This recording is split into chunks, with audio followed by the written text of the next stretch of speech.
This is the Talkin Bout The Hoosiers podcast, presented by HoosierIllustrated.com. Hello, ladies and gentlemen, and welcome back to the Talkin Bout The Hoosiers podcast, presented by HoosierIllustrated.com.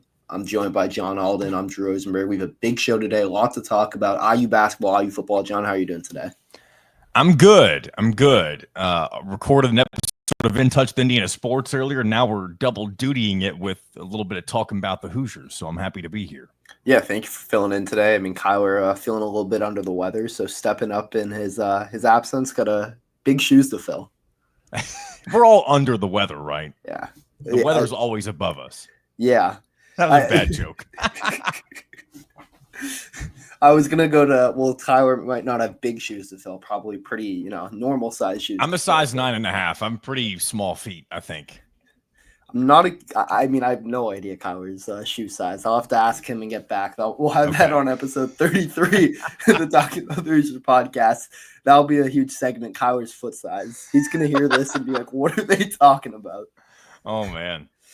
But yeah, a lot to talk about. Let's just jump right in. Indiana football, first time ever 10-0. First time winning 10 games in a season. It's the season of first for Curt Cignetti in Indiana football. John, I guess watching the Michigan game, it felt like a different Indiana team, even though they didn't play their best game. Yeah, and I've said this a few different times now that this game was really the first time that Indiana fans, and myself included, really had to sweat out the result. I mean, we've seen up until that point 9 games where Indiana has found a way to pull away from their opponent in a significant manner to where once you get deep into the fourth quarter, the game was never in question. That wasn't the case when they faced off against Michigan. And of course, we knew they were going to be going up against a really talented defensive line. And because of that, the offense really had some trouble in the second half. And but thankfully, this was the game for the defense to step up and show what they're really made of. And they were able to get the job done, help Indiana get to 10-0. And now they're essentially a win away from guaranteeing a spot in the college football playoff and really the Big Ten championship. Yeah, we're going to get to that in a little bit, but it's weird with Indiana football because we talked about it. I mean, it was the first time it was really kind of a nerve-wracking game to the end. And they didn't play their best game by any means, but that's the sign of a good team winning in a multitude of ways. I mean, we kind of said it again after Maryland. Indiana turned the ball over a ton in that game, was still able to find a way to win. And I know Michigan, down year, but that defense is still very good. They have first-round picks across the board. Mason Graham, I mean, he's the guy on that defense. So being able to, win those tough games, weather wasn't – it was, it's football weather. It was good to see those. I mean, those are the games, the Indiana football of old would have lost by 20 even if it was close, they would have lost a close game. And this isn't the Indiana football of old. Even when they're, in difficult situations, tough environments against good teams, they are finding ways to win games in different ways, and that's a sign of a good team. Yeah, and I talked about this with Mitchell on Monday. It seems like for years, for decades, you can even say for the entirety of the history of Indiana football, whenever we've seen them get in a position where the game could slip away from them in a, similar to how it could have against Michigan, we've never seen them come out on the side in which they did this past Saturday, which is finding a way to take care of business. And I say never, that's a bit of a stretch. We've seen them have minor success here and there, of course. And a lot of people use that COVID season as kind of an outlier just because you didn't have fans in the stands, that sort of thing. But that's also different for Indiana. You have fans in Memorial Stadium. You've had sellouts since the Nebraska game. You're going to have a sellout against Purdue to end the season as well. Everything about this program is a night and day difference, from the head coach to the play on the field to the fan support, the NIL support. This Indiana Hoosiers football team is it's just something that we've never seen before. And they're heading in the right direction. I think they're going to finish the season very strong, of course. And I think that there's brighter days, not even brighter days. I think there's bright days ahead for, seeing success like this in the future, as long as Curt Cignetti sticks around. Yeah, you mentioned, the sellout. I was in the attendance as a fan, wasn't covering the game, but the atmosphere, I sat in the student section with some friends, and it was one of those things, 4 years, went to a ton of games, nothing even close compared to the atmosphere witnessed at that game. I mean, I'd seen Cincinnati where, wasn't sold out, but like pretty full stadium. Even then, it was night and day, did not compare at all. Signetti gave a lot of credit to the fans after the game. There were some big plays. The Memorial Stadium got loud like I didn't know it could. And just this whole atmosphere, because it used to be, like going to school there, it was, oh, we go, Saturdays we'll tailgate, people are going to take a nap and relax. Like maybe we'll have the game on TV, but they'll turn it off by halftime. That's not the case anymore. People are tailgating, getting ready to go to the football games now. And it's a thing. At the student section, there was people lined up sitting in the aisles because there wasn't enough room for everyone to be able to watch the game. That has never been a problem in the history of this program. And another thing that's been really awesome to see is that no matter what network is broadcasting the game from Memorial Stadium, the amount of aerial shots that they've been getting of the stadium, and they pan out to show the crowd way more than they ever have, because there actually is a crowd to get shots of. And I could just picture the way they were kind of doing the panoramic view of the stadium as the game was ending. You had the fireworks coming up from underneath of the scoreboard, the Jumbotron, whatever you want to call it.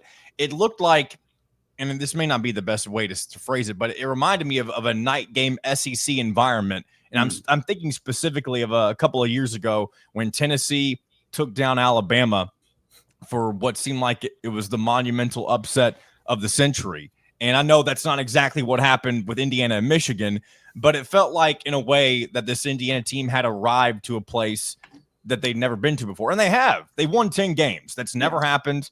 Signetti did it in year one. It almost seems too good to be true, but that's not in fact the case. This is real. This Indiana football team has things that they could continue to do that haven't been done before, and we're going to find out what they're made of in about a week and a half when they face Ohio State. Yeah, and I think just looking back to the start of the season, even the preseason, on the football preview show, you were on it. You, me, and Kyler, we all thought Indiana, I think the wins line, it was 4.5 wins, I want to say, was the over-under before the year.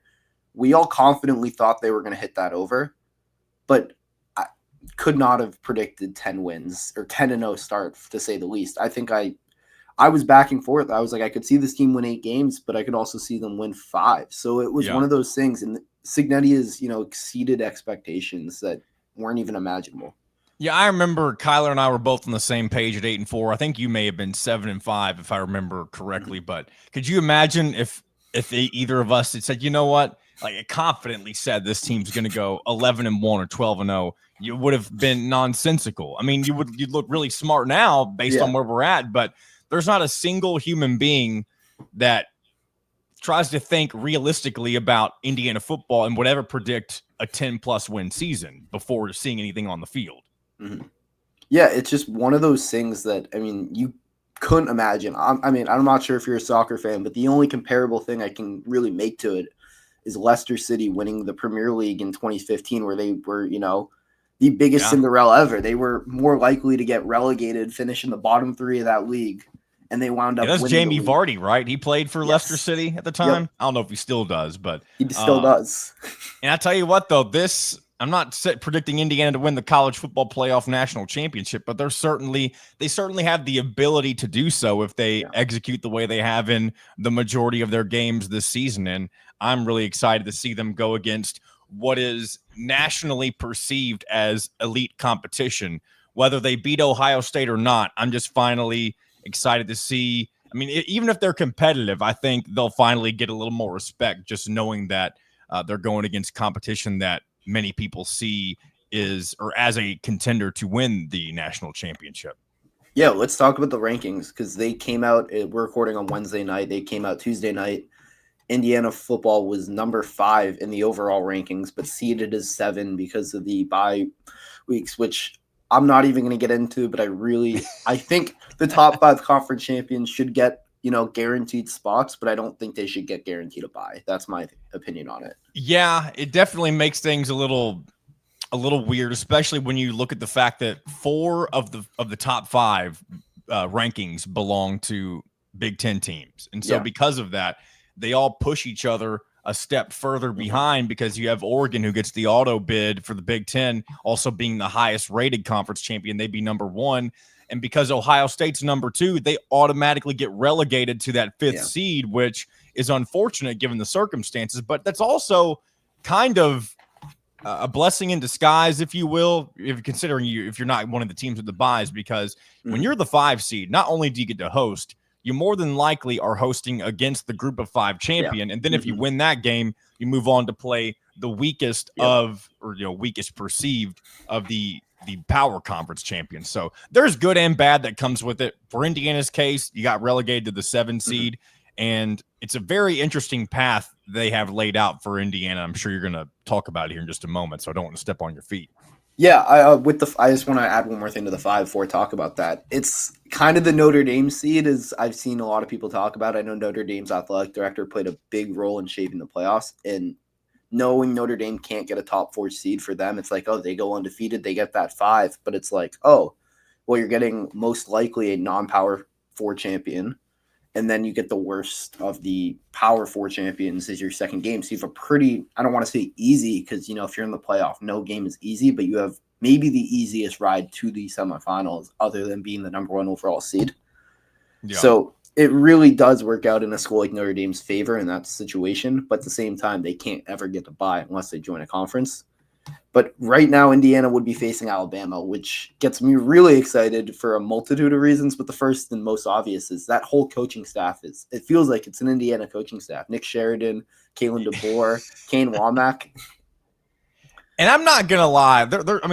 I think there's the fear of playing a big brand SEC team, even if it is in a home game scenario. But I'll tell you what. There's not a single ounce of me that would be worried about going up against a Nick Sheridan offense. And I know it's Kalen DeBoer when it comes down to it. But Nick Sheridan would be playing with tight butt cheeks. And I don't mean to be crass about it, but he would be stepping into Memorial Stadium for the first time since he was canned.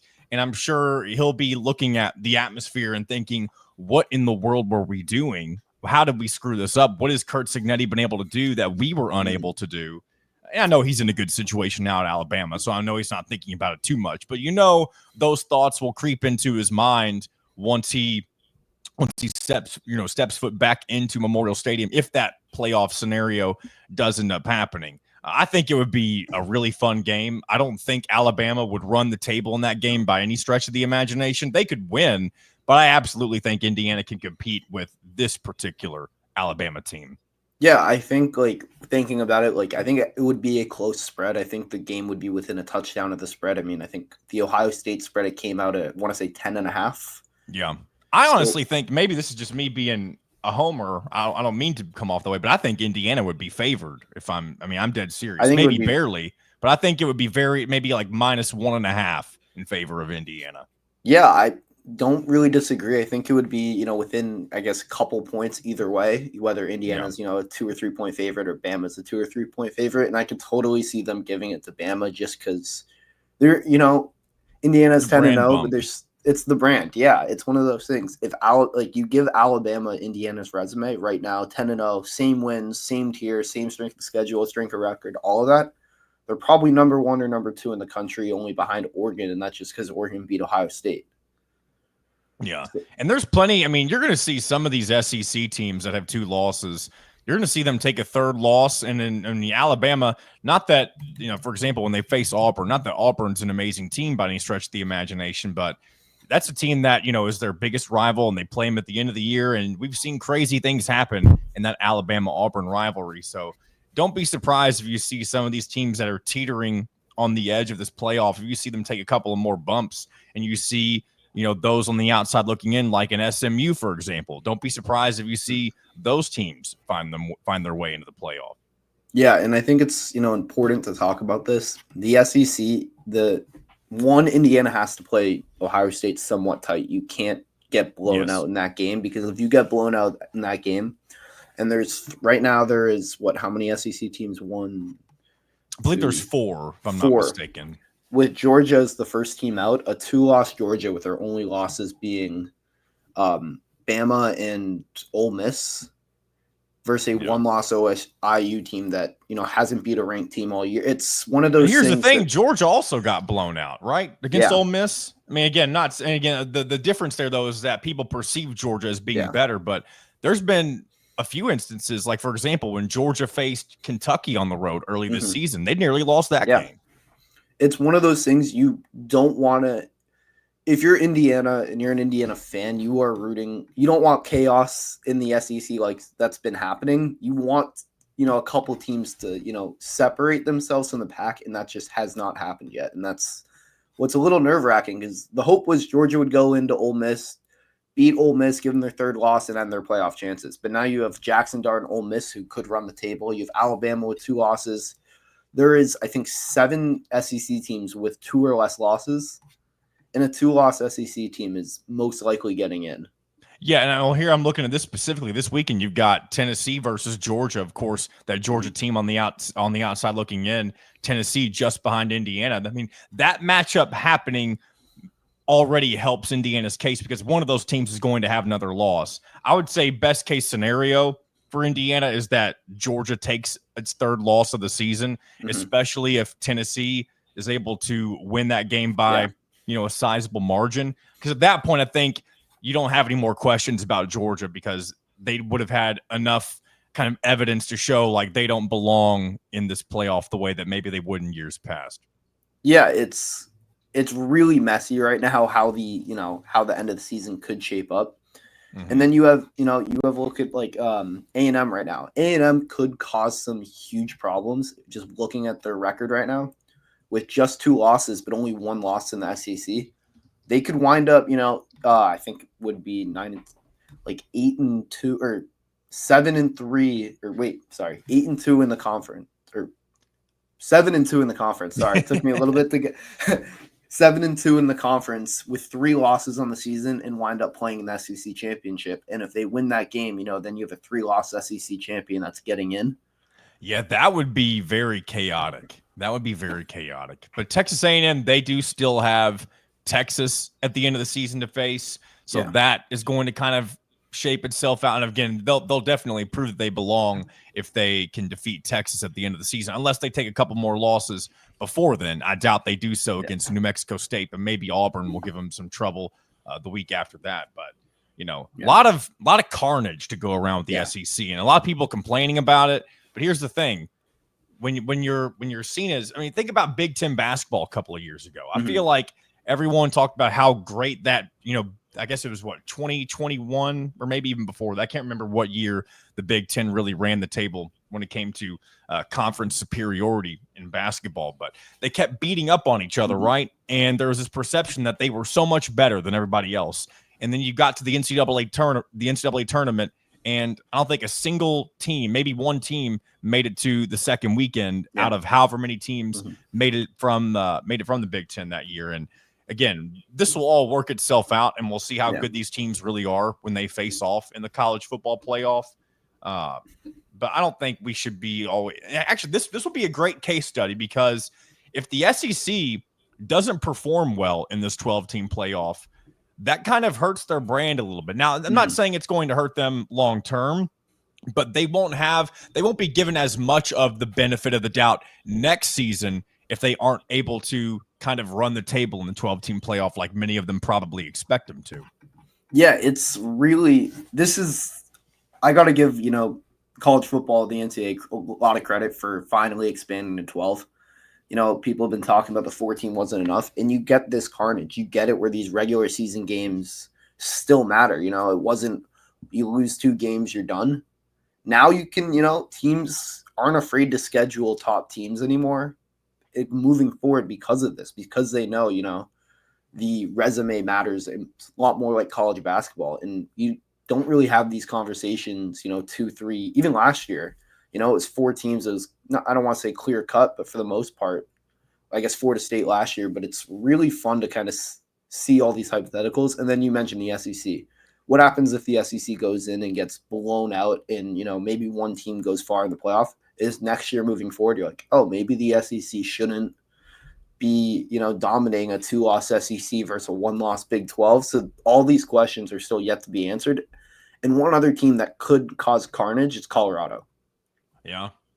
I want to say they are 8-2 right now, and they control their own destiny in the Big 12. Yeah. If they win out, they'll face more than likely BYU in the Big 12 championship game. And if they beat BYU, but BYU's unbeaten before they face each other, you without a doubt get two Big 12 teams in the 12-team playoff, and that will be another bid stealer per se when it comes to this 12-team edition of the playoffs. And then you have that question if who is higher in that seeding, a one-loss BYU team that beat SMU but lost to Colorado, or a one-loss Indiana team that potentially only lost on the road to Ohio State. So it's a lot of. I'll say this: if Indiana loses by 10 or less, or even definitely if they win, they're fine. But that the line to me feels like 10 points or less. I think they secure their spot in the playoff as long as they do that minimum amount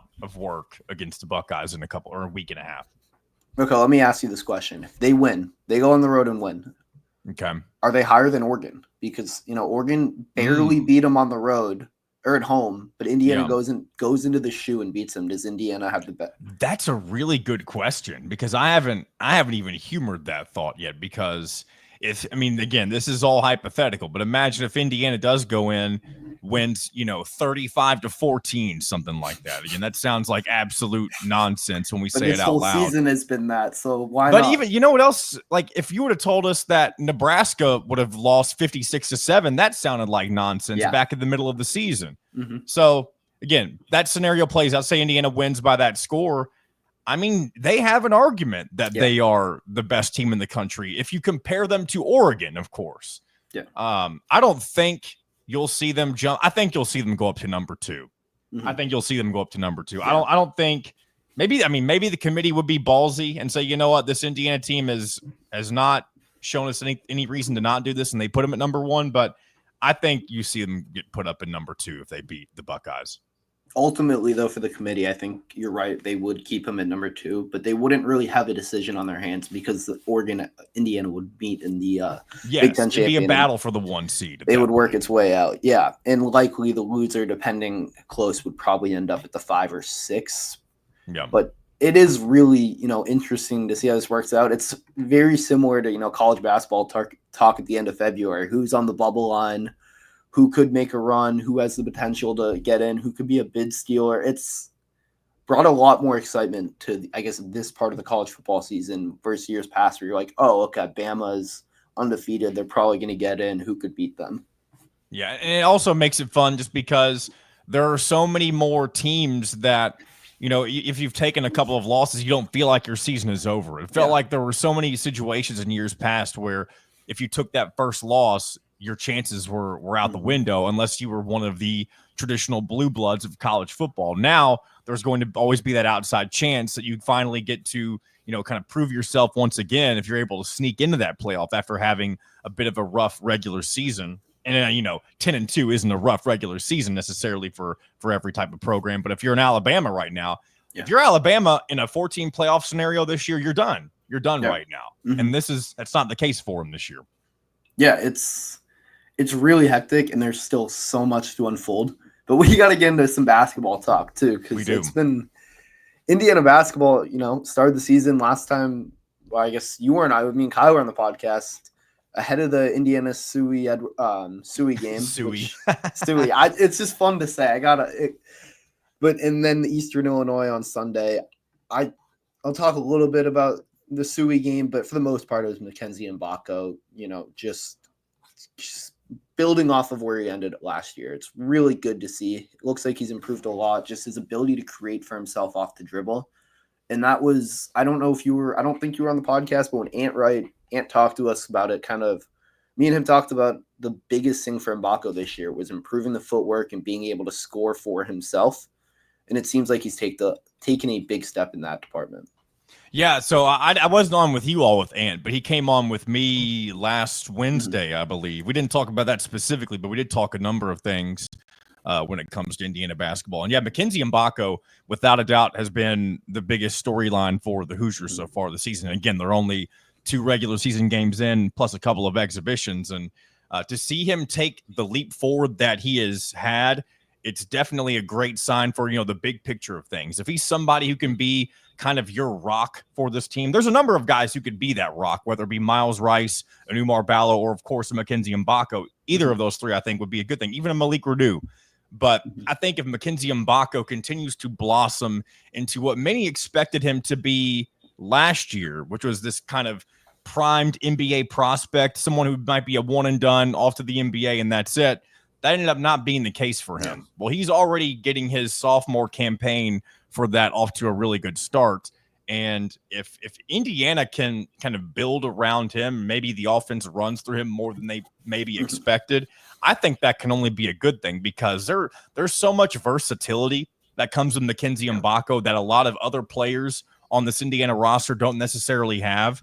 He can shoot the three. He can get to the basket. He's learning to defend a whole lot better. And I think all of those things are really exactly what you're looking for when someone's making that jump from their freshman to sophomore season.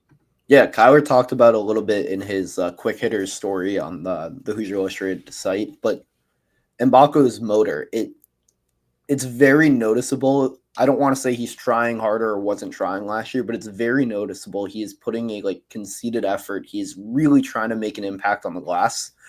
And when you have Umar Ballo, one of the best rebounders in the country already, Renew is, improved a bit in that department.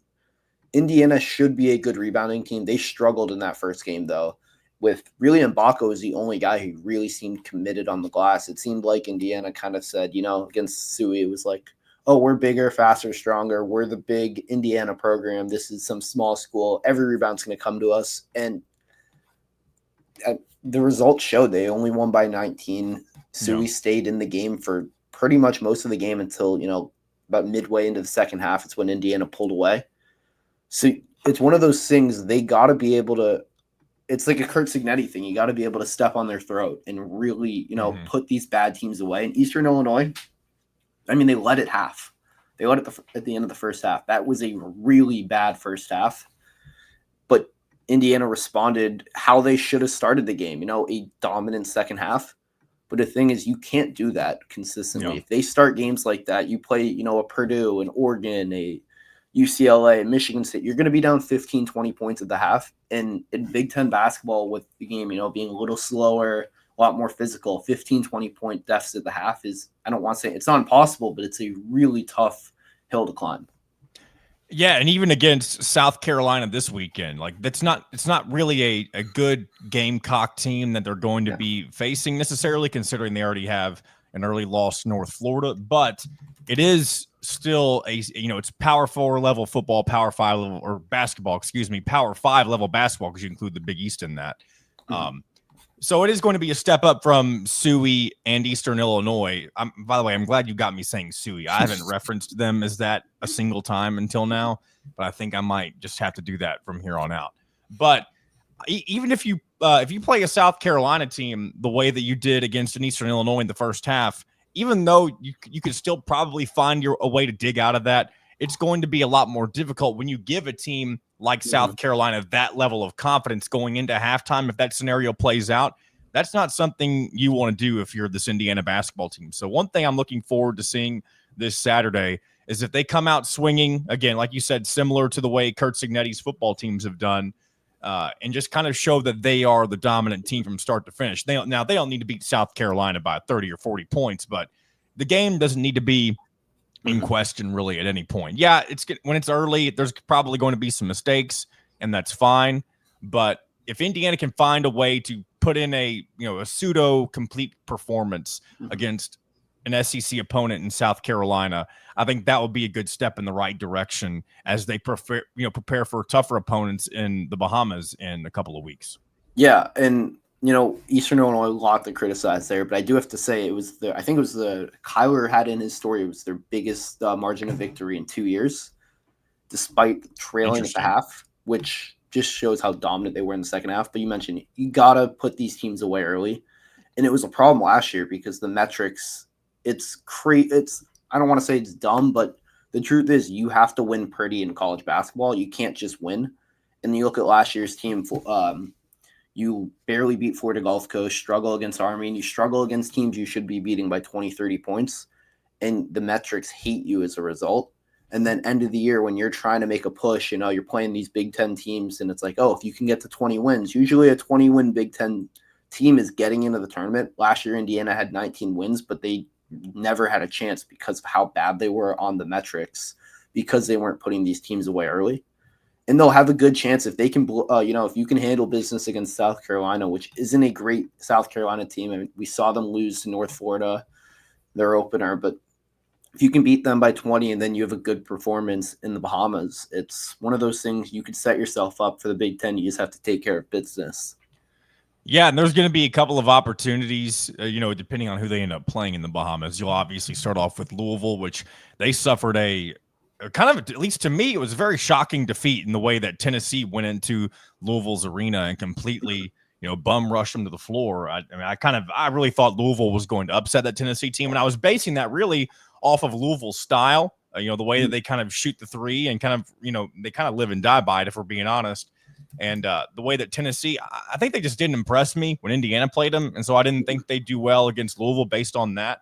But Louisville gets blown out by them. So, I'm sure Indiana will be expected to defeat that Louisville team in that first round of the Bahamas. And then you'll face off either a Gonzaga or a West Virginia team, I believe. And we've seen Gonzaga completely dismantle Baylor in the opening game of the season. So there's going to be plenty of opportunities for, good quality victories if you're able to get them here in the next couple of weeks. You just have to put together a good enough performance to do so. Yeah, and with that Louisville team, they struggled offensively against Tennessee. It's no secret. They shot 6 for 21 inside the paint. Now they don't have much. That's one thing that I think Indiana's gonna have a really big advantage of when they face Louisville, is that they don't have a true big man, and even the guys that are considered big men, like Cason Pryor or James Scott, they don't play a traditional five. They kind of play. I believe Pat Kelsey refers to it as like a hub, or I can't think of what the term he uses is. But essentially what they do is they play five out whenever they can. And so I expect, again, I know we're talking Louisville, they didn't really expect to go down this path. But when Indiana faces Louisville, yeah, I think it's going to be a big game for Mumar Ballo. It could be, if he's able to dominate the way that he probably should, this could be a 20, 25, maybe even 30-point game for somebody like Ballo in that matchup. Yeah, and it's one of those things, exploiting mismatches. I mean, you see it in college basketball. The one area of concern I have against Louisville is they want to shoot the three ball. They want to play fast. And Indiana says they want to play fast, and Woodson has said they want to shoot the three ball more, but we really haven't seen it much through the first, couple games. I think 18 attempts against, averaging 17 attempts a game so far, which, isn't terrible, but it's still, the truth is, in this age of basketball, you got to shoot the three ball more. I know, talking about the NBA, it's a different game, but you look at the NBA, the best team in the NBA is Boston Celtics last year. They shot the most threes by far, and it's really just a math thing. If you shoot 40 threes and you make 10, which is a terrible shooting game for your team, that's still 30 points on 40 shots versus, if you go, I don't know, like 10 for 30 on twos, it's 20, like, it's a math game. If you take more threes and you make them at the clips you're supposed to, and it's a law of averages, you're going to score a lot of points, and the spacing is there. And that's the other thing with Indiana. If you make teams guard the three-point line, all it's going to do is open lanes for Omar Ball in the post, Malik Renew in the post, Miles Rice and Cannon Carlisle to attack the rim. Same with Galloway, Bryson Tucker. Indiana has the slashers, but they need guys. They need Luke Goody to – he's really hasn't had the best start to his Indiana tenure, and I'm not worried about him in the slightest. He's going to find his shot. He's such a good shooter. But him and Mbako, they got to really carry the load, and they got to – ideally, I want to see them, between the two of them, shooting at least 10 threes a game. Yeah, and this Indiana team's identity is never going to be – three-point shooting. And I'm really speaking for any Mike Woodson coached Indiana team. And I think that's pretty evident. And I think this team could still have success without doing that. But I do think the three-point shot does still need to be something that complements the paint-heavy game. Because and I do think they did everything they could when it comes to finding guys in the portal that can get the job done. And again, we've only seen them through 2 games. I think once you see some of those guys, like Luke Goody, as you mentioned, have a game or two where they, go 6 of 7, something like. And again, maybe Mhm. that's a stretch, Yeah. but maybe they have a game like that where they're really lighting it up from 3. I think that's going to be what you're looking for when it comes to that complement to the post presence with Umar Ballo and Malik Renew. We've seen Malik Renew hit 3-point shots. Yeah. So I think once we see what that looks like, which we haven't yet, that might be what kind of brings, kind of that, I don't know if hope is the right word, or maybe just understanding that, okay, this is what Mike Woodson was talking about when he said we're going to be scoring more, taking more 3-point shots. I think it's just going to be more of just having guys in the right spot at the right time and, making those good decisions and eventually knocking them down. But we'll have to wait and see what that looks like. Yeah, and Miles Rice, Cannon Carlisle, the two, impact guards Woodson adds in the portal this offseason have not had great starts of the season. I know Rice, really good game against Tennessee, but Yeah. regular season play, he hasn't been great. Carlisle hasn't scored the ball well. Defensively, Carlisle's been arguably Indiana's best player on that end of the court. So no, he is going to make an impact, whether it's offensively or not. But defensively, he's going to be great for Indiana, guarding, other teams' best ball handlers. But Miles Rice and Carlisle both showed they can score the ball last year. If you haven't watched that game, Washington State versus Stanford last year, they both had 30 in that game. They both can hit tough shots off the dribble. So it's one of those things. I'm not concerned at the moment with Indiana basketball, but if you get through South Carolina and you get to Battle for Atlantis, and the guards are still struggling, and there's still these questions that are kind of surrounding this team, that's when you start to hit the panic button surrounding this team. Yeah, the Bahamas trip in general, that's going to be the first time where we see people really form their opinions on what this team can do when it comes to, can they actually win the Big Ten championship? Can they make a deep run in the NCAA tournament, get back to that second weekend or even further than that? I think that's when most people are going to really, make their first real judgments on this team. And that could be, a good and a bad thing, of course. But, with the way that Woodson, the way that things have gone in the last 12 months or so, I mean, you don't want to get off on a bad foot and take negative momentum into, a very pivotal year 4 in his tenure. Just because there's really is a lot on the line. I don't think it's really perceived to be a very tough Big Ten conference to win this year. Yeah. You've already had Purdue lose one of their big guys, right? Daniel Jacobson, if I'm not mistaken. Mm-hmm. So that's already a knock for them. It's going to make things a little more difficult for them to, replace the production of Zach Edey. And so there's a lot of opportunity for Indiana if they're able to put it all together. It just remains to be seen if they're all going to mesh. And really, Mike Woodson's fate at the end of the season may kind of depend on what ends up happening. Because if you take I don't think any Indiana head coach would survive another step back after what's happened. And again, the first 2 seasons were fine and dandy. You took a step back in year 3.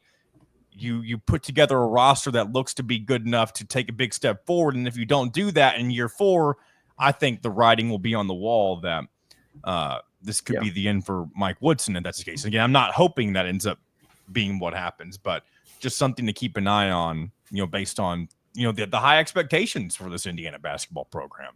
Yeah, it's the truth. Woodson's seat it's not cold by any means. No. His seat is not cold. Last year, there was a lot of rumors. Maybe they could fire him, bring in someone like Dusty May.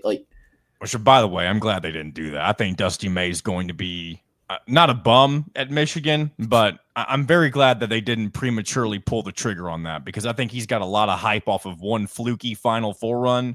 And he might be fine in Michigan, but a lot of people were really jumping on that Dusty May train, I feel like, very early. And, maybe for good reason, but I tend to think not so much. Yeah, I think the tie, obviously his ties to the program. Oh, yeah. When you see a coach like that do that somewhere that has, no history or anything, it's like, oh, okay, what would he do here? Mm-hmm. And it's one of those things, the Hoosiers Connect Collective has put a lot of money behind this team. There's a huge investment, which, we saw in the transfer portal. It's for all intents and purposes, it's a make or break season for Mike Woodson in his job security. I know there was the whole thing, maybe he says his job's safe. He's not really worried about it, and he shouldn't be focusing on this stuff. he should be focusing on the task at hand. But there definitely is that outside pressure that if Indiana doesn't win this year, or at least doesn't improve from where they were, I guess, 2 years ago, because if he has another season where the Trace Jackson Davis senior year where they're 23-12, they're a 4 seed, win one game, then lose, I don't know if that's enough either for Woodson to keep his job, depending on how it looks. I think if this team is comfortably in the tournament, and there's never really a doubt that they're going to be in March Madness, I think that would be enough. Now, at the same time, if he's still one and done, and doesn't make it to the round of 32 or even further than that, of course, you will have people clamoring like, okay, Mike Woodson can't get it done in March. You heard that talk with Matt Painter for years, and he eventually took his team to the national championship game last year with, of course, generational talent like Zach Edey. You do have to have a little bit of that magic in your back pocket.